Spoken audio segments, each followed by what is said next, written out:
Hello there, listeners, and welcome to Film Jot Reviews Tolkien, a movie that depicts the early life of the famous author known for, The Hobbit, Lord of the Rings. Now, before we get started, I want to say that we're not going to discuss whether it is or isn't factual within the movie, since the Tolkien household has already publicly denounced the film. So I'll try to keep all my critiques to what was presented in the film kind of alone. The movie begins, of course, with a young Tolkien who had just lost his father to an illness, followed by condensed cuts of growing up poor to losing his mother, being separated from his brother, and eventually landing in an adoption house where we see the adults of the house once or twice, but more importantly foreshadow the girl that will eventually steal the young man's heart. The film clearly just wanted to kind of get things going and jump into Tolkien joining a new school and befriending a bully, and the dynamic that these three friends of his help influence the characters and the ideas that would eventually go to influence the world that he creates later in life with The Hobbit and Lord of the Rings.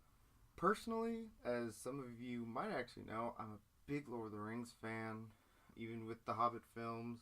And this movie, Tolkien, although subtle at some times about the influence that would later fall into the novels, it's actually really blunt most of the time about other connections.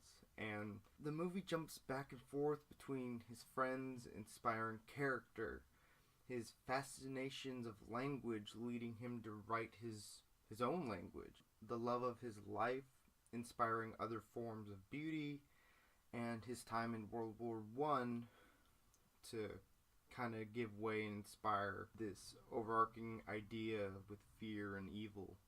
We spend so much time watching Tolkien being inspired by everything around him. We never really get much character development from the people of his life or even himself as a character in this film.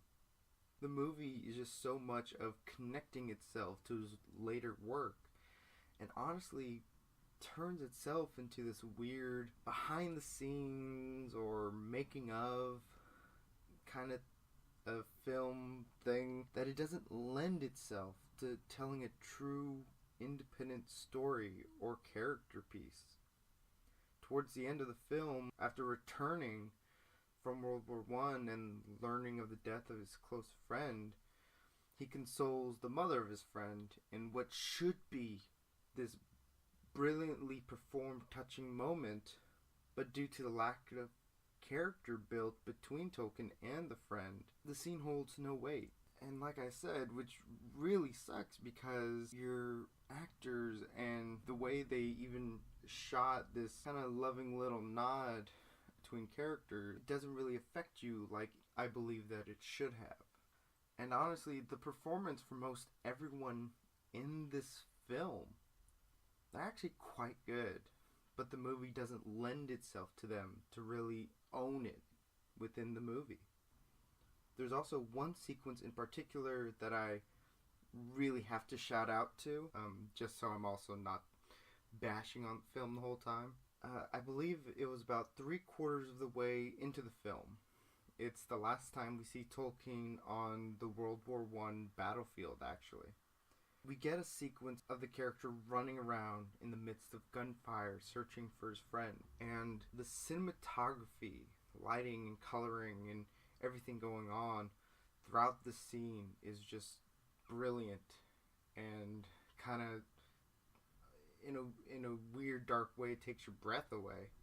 It carries so much tension and fear, a bit of beauty even, and there's also a few slow build up VFX shots that kind of turn and grow into this clearly evil and very blunt nod to evil of the Lord of the Rings, but it's still altogether a great sequence for a film, especially a low budget film as this was. And I mean, just overall, I didn't hate this film, but as a biopic goes, it definitely felt like a waste of potential.